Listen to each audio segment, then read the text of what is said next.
안녕하세요. 이화여대 에코과학부에서 학생들을 가르치고 있는 최려천 교수입니다.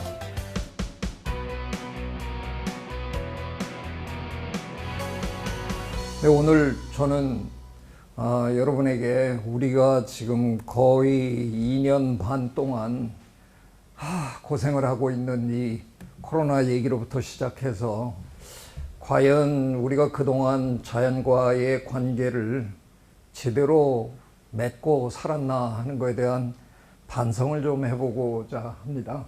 근데 정말 놀라운 일이요.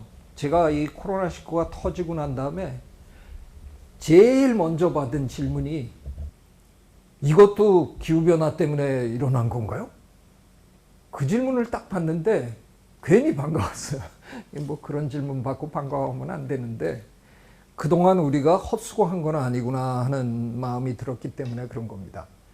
자연계에서 벌어지는 일들을 명확한 인과관계로 설명하기는 굉장히 어려워요. 왜냐하면 너무나 많은 요소들이 한꺼번에 작용을 하기 때문에 안 되겠다 싶어서 제가 선택한 전략이 뭐냐 하면 시나리오를 하나 만들기로 했습니다. 제가 시나리오를 만든 게 바로 이거였거든요. 우리 호모사피엔스는 물론 지구 전역에 걸쳐 살지만 가장 많이 모여 사는 곳이 온대지방이잖아요.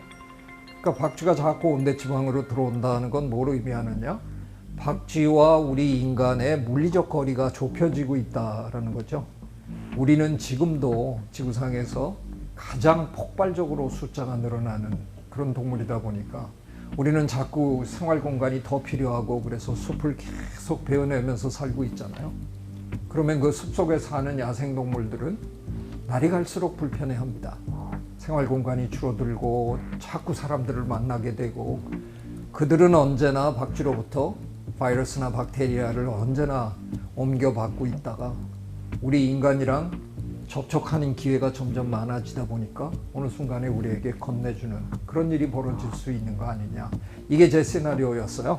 근데 너무 신기한 일이 벌어져서 The Science of the Total Environment라는 저널에 논문이 하나 실렸는데 제가 읽다가 깜짝 놀랐어요. 이 논문이 뭐냐면요. 지난 100년 동안 박쥐들의 분포 변화를 이분들이 분석을 해봤더니 아니나 다를까 박쥐들이 온대 아열대로 분포를 많이 넓혔더라. 그 중에 가장 대표적인 데가 어디냐? 지금 보시는 것처럼 중국 남부 지역, 라오스 북부, 중국 남부 지역, 이 지역으로 지난 100년 동안 열대박쥐 약 40종이 새로 이주해서 정착을 했다는 겁니다. 지금 저 열대박쥐 한 마리 이렇게 잡아가지고 저 검진하는 데 들어가서 코로나 검사 받아보면 대충 코로나 바이러스를 2종류 아니면 3종류를 갖고 다닙니다. 이 논문에서는 평균 2.67이라고 계산하더라고요. 그 2.67 곱하기 40을 하면 100이 조금 넘잖아요. 무슨 얘기입니까? 지난 100년 동안 중국 남부 지역으로 100종류 이상의 새로운 코로나 바이러스가 이주해 들어왔다는 겁니다. 그 중에 어떤 한 놈이 나쁜 의미에서 우리랑 이번에 궁합이 너무 잘 맞은 거죠. 그래서 그냥 막 이런 일이 좋지 않은 이런 일이 그냥 막 벌어진 겁니다. 자, 여기서 어떤 결론이 또 도출되나요?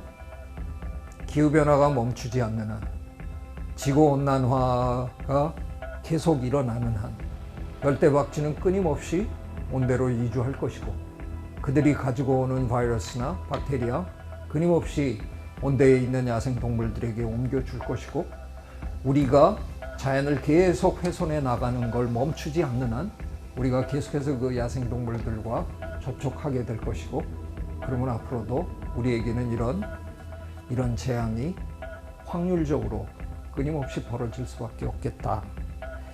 아이고 참 안타까운 얘기입니다. 제가 이렇게 얘기를 하고 반전을 한번 이뤄보려고 합니다.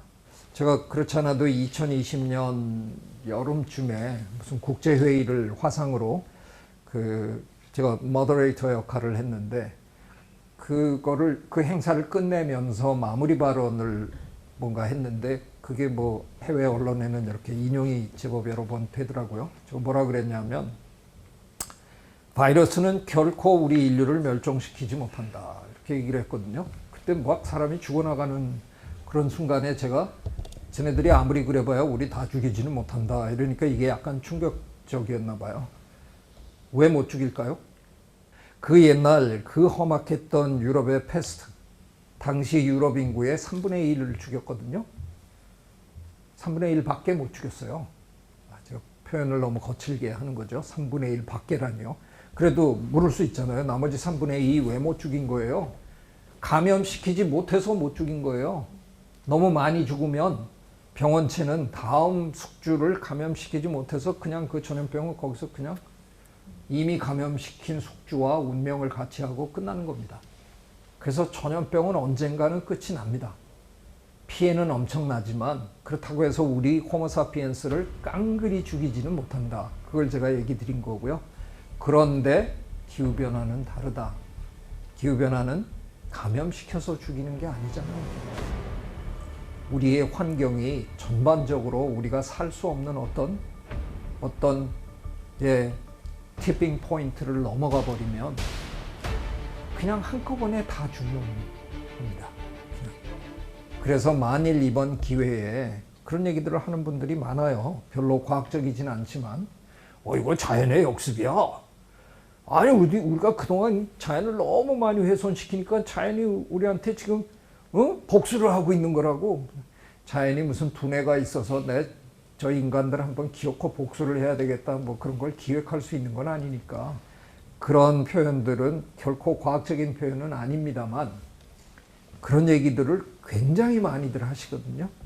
그러니까 그거에서 제가 얻는 건 또 뭐냐 하면 사람들이 이번 기회에 반성은 하시는구나.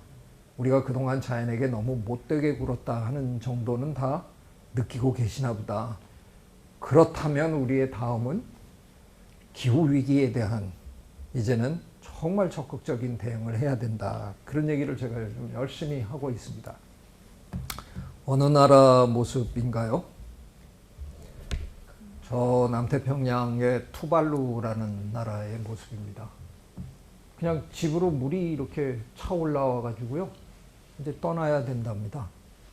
저 나라 사람들이 저 자가용 몇 대씩 굴리고 방방이 에어컨 틀고 이래서 벌어지는 일이 아니잖아요. 미국, 유럽, 중국, 일본, 대한민국 여기 있는 사람들이 너무나 방만하게 너무나 편안하게 잘 살다 보니까 온실기체가 뿜어나오고 북극, 남극의 빙하가 녹으면서 이 양반들은 그냥 가만히 있는데 집을 잃어버리는 겁니다. 그렇다고 해서 우리들 중에 이분들을 위해서 냉장고 버렸어, 에어컨 안 틀어, 자가용 버렸어 그렇게 사는 분 별로 없으세요. 왜 그럴까요? 남의 나라 얘기잖아요. 우리 얘기는 아니잖아요, 솔직히. 그러니까 관심이 없는 겁니다. 근데 무슨 일이 벌어졌습니까? 2021년 여름에 독일, 룩셈부르크, 네덜란드 이 지역에서 어마어마한 홍수가 벌어졌어요. 아마도 배수시설로 치면 전 세계에서 가장 잘된 나라들일 거예요. 근데 그 나라들이 이렇게 당했습니다. 왜? 배수시설로 감당할 수 없을 정도로 하늘에서 비가 쏟아졌으니까 이런 일이 벌어진 거죠.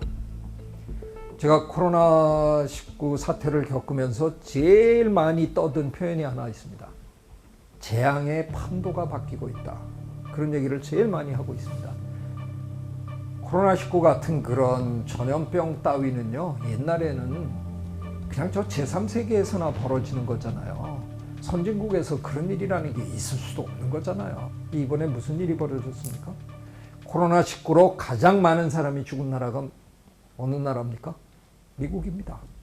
세계 최고의 선진국 미국이 가장 심하게 당했고요. 유럽이 당했고, 우리도 당하고 재앙의 판도가 바뀌고 있는 겁니다. 이따우 천연재해는 못 사는 나라에서나 벌어지는 일이었어요. 근데 이게 유럽에서도 벌어지는 겁니다. 유럽은 안 됐네. 저런 일이 다 벌어지고. 여러분은 기억이 안 나시나요, 벌써? 2020년 여름 우리나라에 장마 비가 54일 동안 쏟아졌습니다. 역대 최장 장마. 우리 불과 재작년에 겪었어요. 먼 남의 나라 일인 줄 알았습니다. 아닙니다. 이게 우리 일일지도 모르겠다는 겁니다. 기후변화 쪽에 그 제일 중요한 국제기구가 IPCC, 여러분 다 아시잖아요.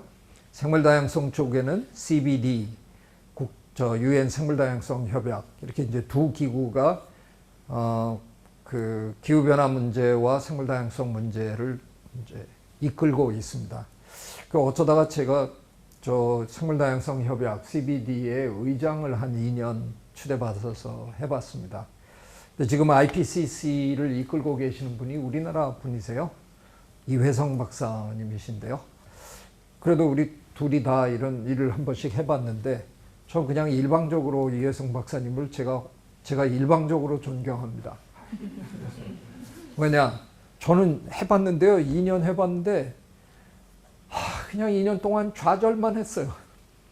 이게 뭐가 되는 게 하나도 없더라고요. 세계 한 180개국들이 한 번씩 모이면 모이는데, 뭔가 결정을 내야 되잖아요. 근데 합의를 도출하는 게 너무 힘들어요. 아니, 이 세계 지도자라는 사람들 뻔칠나게 맨날 모이기는 모이는데, 기후변화 협약 이런 거 하고 모이는데, 이번 세기 동안 지구의 평균 온도의 상승을 2도 미만으로 어떻게든 붙들어보자.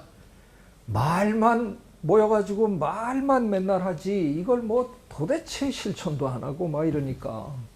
근데 그나마 저 2도 못하는 걸 가지고 저 같은 생물학자들은 옆에서 애가 타들어갔어요. 왜냐하면 저희들의 예측으로는 지구의 평균 온도가 2도만 올라도 지금 우리가 보고 있는 생물다양성의 어쩌면 절반까지 사라질지도 모른다라는 게 저희들의 걱정입니다.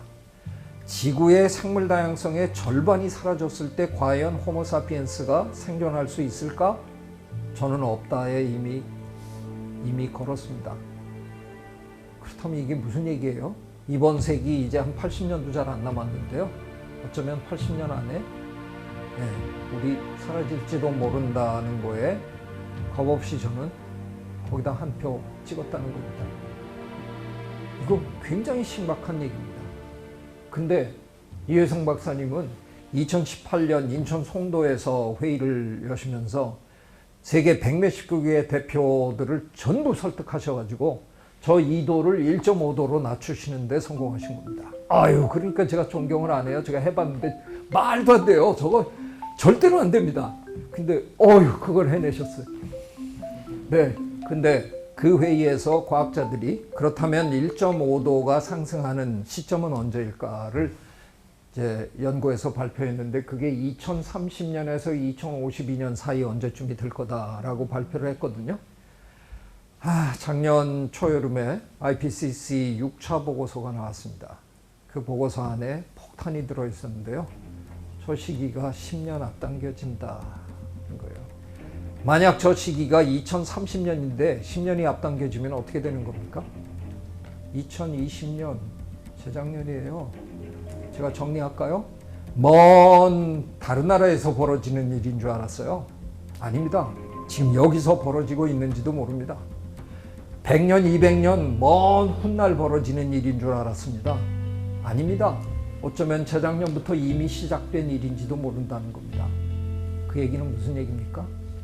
머뭇거릴 여유가 없다는 겁니다. 자연과 우리의 관계를 재정립하지 않으면 앞으로 우리가 지구에서 버틸 날이 그리 길 것 같지 않습니다.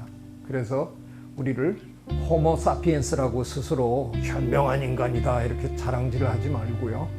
이제는 다른 생명들과 함께 지구를 공유하겠다는 마음으로 공생인 호모 심비우스로 거듭나자, 그런 얘기를 제가 요즘 열심히 하고 다닙니다. 이상 마치도록 하겠습니다. 고맙습니다.